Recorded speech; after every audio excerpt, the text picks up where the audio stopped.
Assalamu alaikum dear students, welcome back. And now I'm going to teach you cell level या cell organelle level. Last lecture के अंदर मैंने बताया था कि जब मॉलिक्यूल्स मिलते हैं, मॉलिक्यूल्स कंबाइन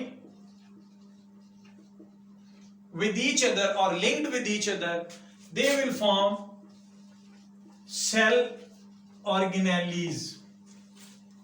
अब ये कैसे, हमने इसके अंदर पढ़ा था माइक्रो मॉलिक्यूल्स थे और मैक्रो मॉलिक्यूल्स थे, तो हम जरा मैक्रो मॉलिक्यूल्स को देख लेते हैं और micro molecule as well both.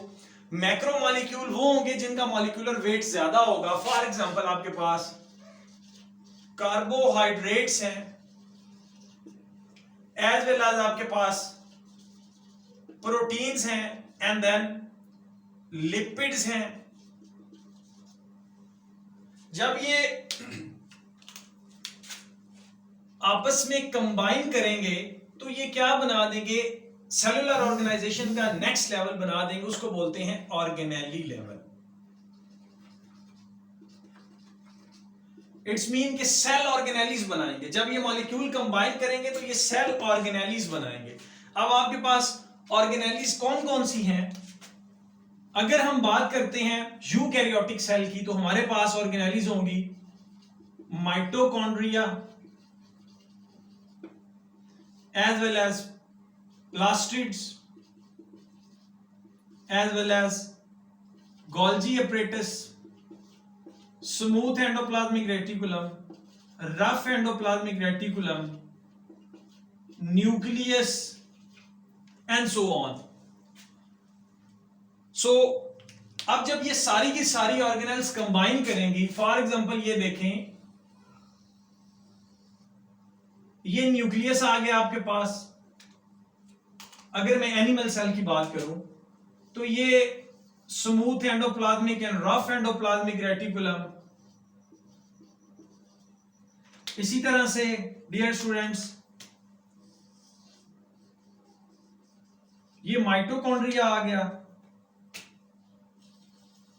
ये गोल्जी अपरेटस आ गया, ये राइबोसोम, ये वैक्यूल्स जिनको हम लाइसोसोम्स भी बोलते हैं, और इसी तरह इसके अंदर न्यूक्लिक एसिड यानी कि क्रोमोसोम्स की फॉर्म के अंदर जो है वो मॉलिक्यूल्स आपस में जुड़े हुए होते हैं डीएनए के. अब ये जो आपके पास नेक्स्ट लेवल होगा when the organelles combine and as well as ये आउटर मेम्ब्रेन जो होगी इसको हम सेल मेम्ब्रेन कहेंगे. ये भी तो सेल का हिस्सा है ना, प्रोटोप्लास्ट के अंदर यानी कि. So dear students, when these organelles combine with each other they will form a new structure that is called cell. तो ये हमारे पास क्या कहलाएगा, सेल कहलाएगा. तो सेल की जो स्टडी है उसको हम कहते हैं साइटोलॉजी. सेल की स्टडी को क्या कहेंगे, साइटोलॉजी. मैं थोड़ा सा रिपीट कर देता हूं. डियर स्टूडेंट्स, क्या हुआ, मॉलिक्यूल्स ने कंबाइन किया है. On the combination of the molecules cell organelles are formed. When the cell organelles are combined with each other and they are surrounded by a cell membrane and this specified structure is called cell and the study of cell is called cytology. So next इसके क्या होगा dear students, when these cells are combined with each other, next हमारा जो step है वो क्या है, when these cells, for example ये cells हैं आपके पास, when similar cells performing similar function, similar cells हैं, group है, group of similar cells performing similar function, this is called tissue. ये किसकी डेफिनेशन है, टिश्यू की डेफिनेशन होगी. सो डियर स्टूडेंट्स, जब सेल कंबाइन करते हैं एक ग्रुप की फॉर्म में आते हैं, when the cells combines with each other and performing same function, this specified structure और special structure is called tissue. तो ये आपके पास क्या आ जाता है, टिश्यू लेवल आ जाता है. सो यहां पर दोबारा मैं लिख देता हूं cells combine, cells of same shape and same functions combine, they will form a new biological organization which is complex, is called tissue. अब आपके पास टिश्यूज की एग्जांपल कौन कौन सी हैं? आप कह सकते हैं नर्वस टिश्यूज, उसके बाद आप कह सकते हैं आइज टिश्यूज, इसी तरह से आप कह सकते हैं एपिथेलियल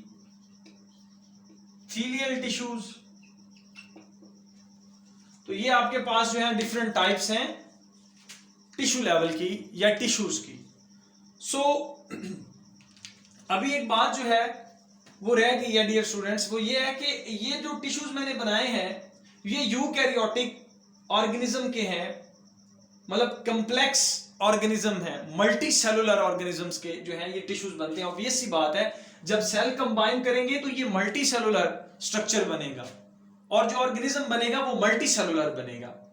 तो सेल की बेस पर हम दोबारा से जो आपके पास हैं ऑर्गेनिज्म उनको डिवाइड करते हैं, जो मैंने पहले लेक्चर के अंदर बताया था। फॉर एग्जांपल ये सेल है, on the base of cell हमारे पास दो तरह के जो है वो ऑर्गेनिज्म हैं, वो हैं यूनिसेलुलर और multi cellular. The organism which is made up of single cell are called unicellular and the organism which are made up of trillions of cells are called multicellular। ये सिंपल होंगे, ये complex होंगे, इनके अंदर जो biological organisation है वो इतनी ज्यादा नहीं होगी, जस्ट एक सेल जो है वो पूरी लाइफ के लिए जो है वो काम कर रहा होगा, लेकिन इसके अंदर जो है वो डिफरेंट टाइप के सेलुलर ऑर्गेनाइजेशन होगी, ऑर्गन होंगे, ऑर्गन सिस्टम होंगे, एक कॉम्प्लेक्स स्ट्रक्चर बनेगा। फिर अगर हम यूनिसेलुलर को देखें तो हमारे पास अगेन दो तरह की क्लासिफिकेशन आती है सेल को देते हुए। एक होते हैं प्रोकैरियोट्स, प्रो मीन पहले, कैरियन मीन न्यूक्लियस, यानी कि न्यूक्लियस की एवोल्यूशन होने से पहले जो सेल था वो क्या था, आपके पास बैक्टीरिया थे, वो प्रोकैरियोटिक थे और हैं भी स्टिल। तो ऐसे organism which don't have membrane bounded cell organelles, they lack membrane bounded cell organelles. हम ये नहीं कह सकते कि इनके पास सेल ऑर्गेनेल्स नहीं होती, इनके पास सेल ऑर्गेनेल्स होती है, लेकिन ऐसी सेल ऑर्गेनेल्स जो मेम्ब्रेन बाउंडेड नहीं होती। फॉर एग्जांपल आपके पास आप कहते हैं राइबोसोम्स इनके पास होते हैं, एज वेल एज इनका जो डीएनए होता है वो सेंटर के अंदर होता है जिसको हम न्यूक्लियाइड बोलते हैं, ये टॉपिक अलग होगा। फिर इसी तरह से आपके पास यूकैरियोट्स हैं।